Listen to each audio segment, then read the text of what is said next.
Rozeto, mūsų naujas miestelis. Būsime čia savaitėlę.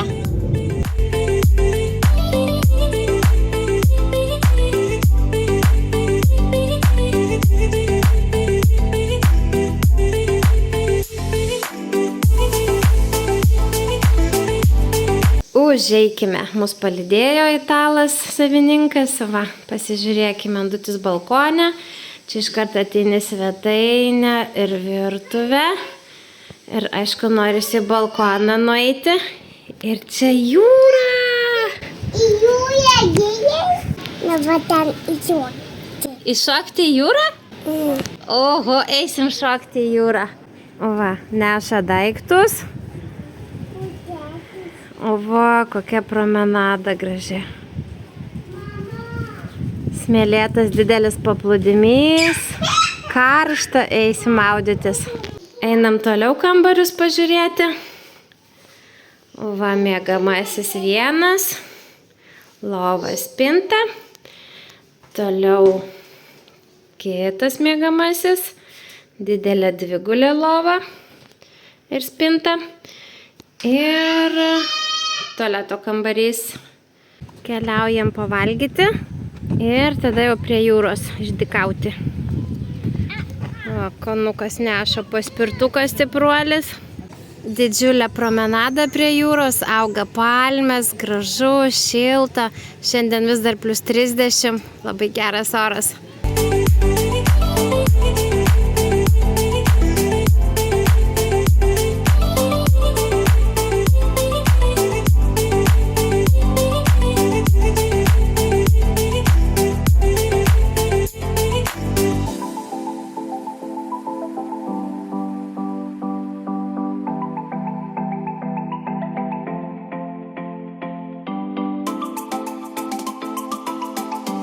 Visai skaniai pavalgėm, dabar jau keliaujam maudytis prie jūros, jau vaikai labai laukia, negali išsėdėti jau.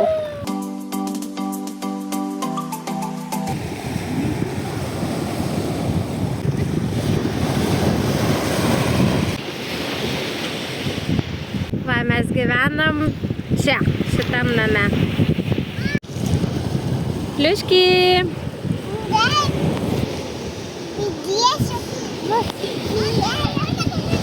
Vandens temperatūra beveik 25 laipsniai, labai šiltas.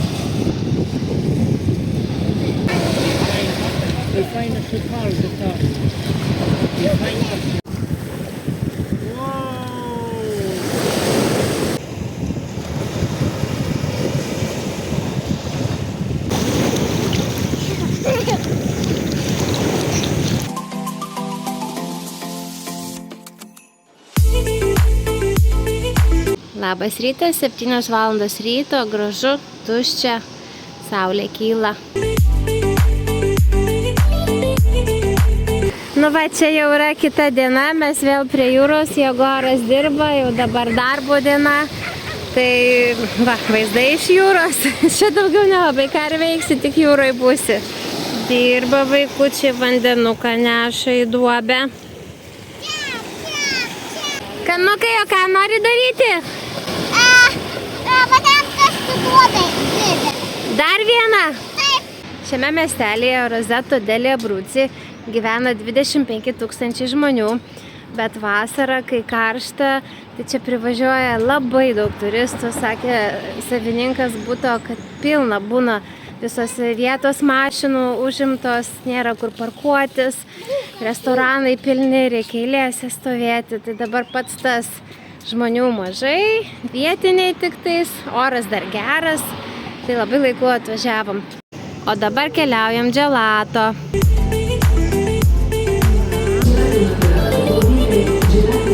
Grazie.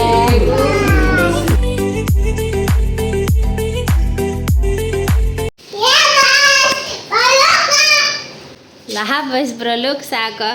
Labas. Va, tėtuko darbo vieta.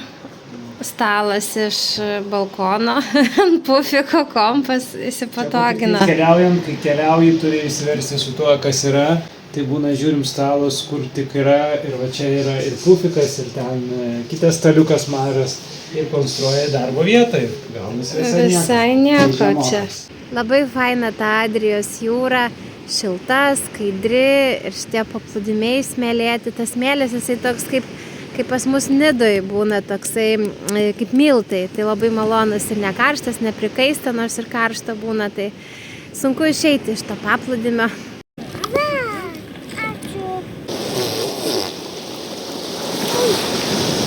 Oi. Turistus pritraukia paplūdimiai, nes jų čia yra visa didelė promenada ir palei ją visur eina paplūdimiai, smėlėti, gražus, neakmenuoti, nes daug kur Italijoje yra akmenuoti, tai netaip smagu būna, o čia ir smėlis, kaip sakiau, labai fainas, toks kaip miltai. Tai va, už tai čia būna ir tiek daug turistų. Dabar einam, ką einam? Atsigaut po darbo. Ką valgyt? Ledų. Andutai, ką valgysim? Palauk. Ledų, nem. Nepadarė kako? Pokaliuko pavaizdas, brolis? Pavaizdas pokaliuko, brolis? Sportuoji, kanutai? Nenukrėsi. Aš susitoliai galiu. Nežinau, gal taip ir daryt, kaip darai. Labai kingai atrodai. Šokti atsisėdus. Po ledų truputį pajudėti, pasportuoti reikia.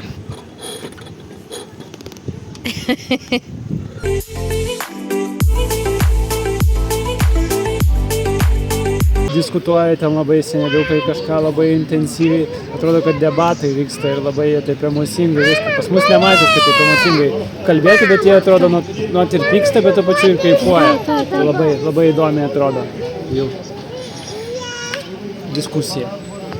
Labai gražiai iš šono šitas parkas atrodo, va, medžiai visur, tai ten saulė neužšviečia, nuo karščio galima pasislėpti. Pasportavom, vėl išalkom, einam picos.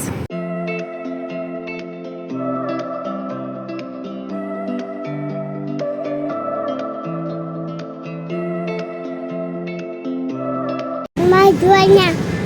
Buongiorno. Kepate tą pizzą?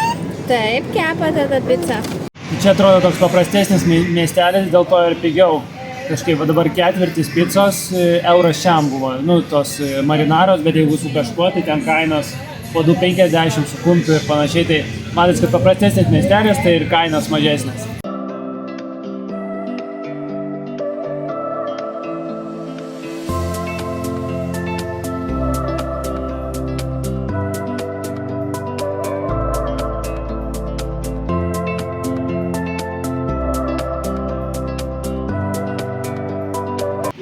Labas, šuniuk. Sakyk, labas, šuniuk. Ką čia darot? Slėpinės. Parodyk, kur tie kebabai. Kebabukai! Vartojamas liep. Su vandens nutekėjimu ne kažką čia po lietaus. Matote, kad labai reikia galvoti, kaip per gatvę pereiti. Jo, čia tas dalykas, kad po Austrijos, Italijoje su tvarka ir visomis sistemomis yra kiek prašiau, neapgalvota ir nesutvarkyta. Bet kažkaip mes vis tiek mylim tą Italiją ir su tom visom kliurkom didelėm. Einam išbandyti naujų ledų.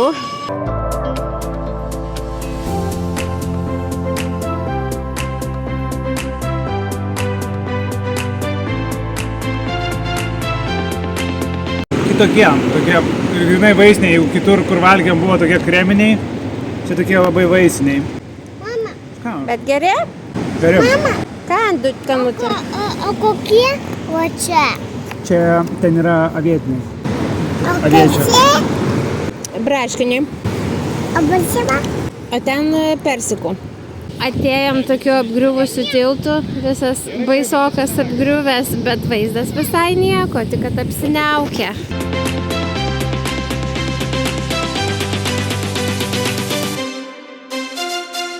Labas rytas. Labas. Gerai. Mes kalbame apie jūros sukinėti per balas. Per bangas. Per bangas. Šokinėti. Tau padarys kitokį paspirtuką, kaip ir pas mane. Ir tu antai, kad turėsi stovėti, tada vieną koją uždėsi ant paspirtuko, o kitą spėlysis. Ir labai greitai, bet taip važiuosis. Pas mus po langais atsidarė turgelis, tai einam apsižiūrėti, gal ką nors nusipirksim.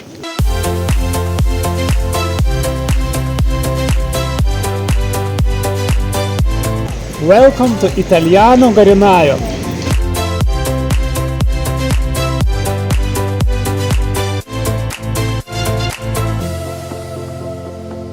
Aš 80% mačiutėlių gyventojų ir lankytojų turgaus.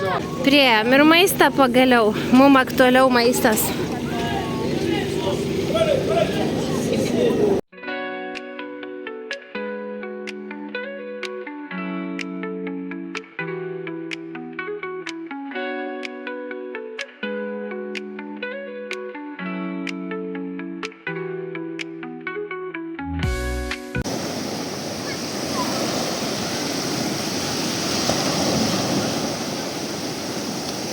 Andutai, šokinėjai per bangas. Dar nulėsiu paskui. Sakė, pavargo Andutis. Tada dar nulėsiu paskui.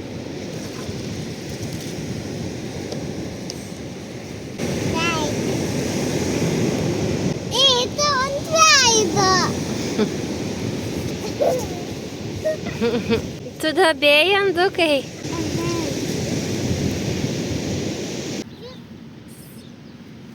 Va, taip kaip varlytė.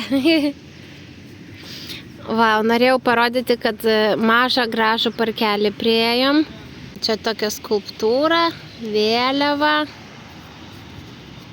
apiplyšusi. Einam iš arčiau pažiūrėti, kas čia per skulptūrą.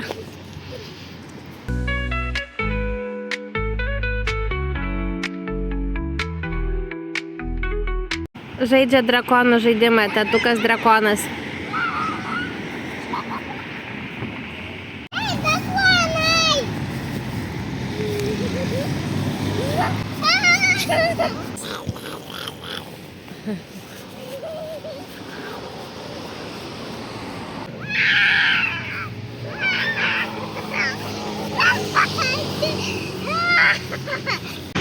Pažiūrėk, kokie raigyti. Oho, kokios raigyti. Mes jau ten. Būtent paimk. Reikia paimti. Va, sraigyčių fanai. Jau čia pusvalandį renka sraigytės. Varna mane kanda. Dar viena graži saulėta diena. Išėjome pasivaikščioti, Jegoras baigė darbą. Rytoj šeštadienis, jau pagaliau nedirbs, o sekmadienį jau važiuosim toliau į kitą miestelį. Rozeto dažnai vadinamas rožių pajūriu, nes čia 19 amžiuje augo daug rožių krūmų, o šiaip pats pavadinimas Rozeto reiškia rožių sodas. Va, kukuliai atėjo į žaidimų aikštelę, čia jų labai daug ir visos skirtingos, tai vaikams čia yra ką veikti.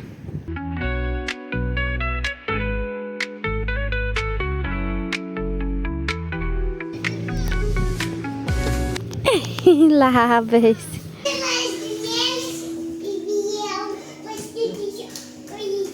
Anksčiau čia buvo žvejų kaimelis ir dar dabar galima pamatyti vietomis tradicinės jų valtis, bet mes jų nematėm dėja. O dabar čia yra jau miestelis su labai išvystytais dviračių takais ir jais galima nuvažiuoti iki kitų pakrančių miestelių. Tai labai čia daug kilometrų, žodžiu, galima susukti. Gaila, mes su dviračiais dabar negalim važiuoti.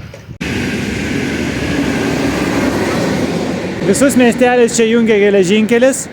Ir vat vidury miesto yra, kaip vidury miesto, šalia pakrantės yra bėgiai ir ten važinėjo traukiniai. Ir mes tai parodysime, kaip toliau eini po požeminio tokių tuneliukų, pereini į kitą pusę. Nu, žodžiu, toj bus viskas aiškiau. O va čia, va tam, kur bėgi viršuje matote, o pačioje yra daug tuneliukų. Tokių požeminių perėjo ir ten ir mašinas pravažiuoja, ir žmonės praeina.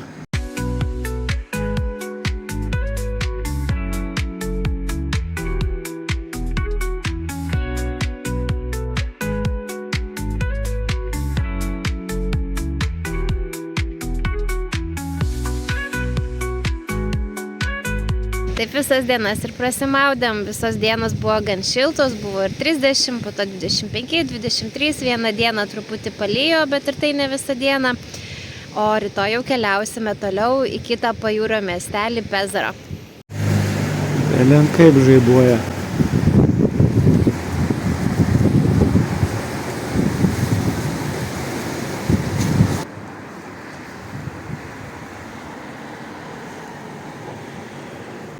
Važiuodami mūsų koryne.